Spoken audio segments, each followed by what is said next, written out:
Move to a new home? Updating your address with Bank of America ensures your statements, cards, and important notifications reach you. Welcome back to Guide with Samuel. Log into your online banking. Go to Profile and Settings or Customer Service. Look for Update Address/Phone or Personal Details. You can update your mailing address, and often your physical address, here. The change will apply to all your linked Bank of America accounts, checking, savings, credit cards. My crucial pro tip? Update it at least 2 weeks before you move. This gives Bank of America time to update their systems and send any new cards or pins to your new address.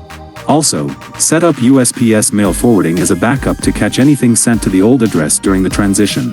Keep your financial life in sync with your real life seamlessly.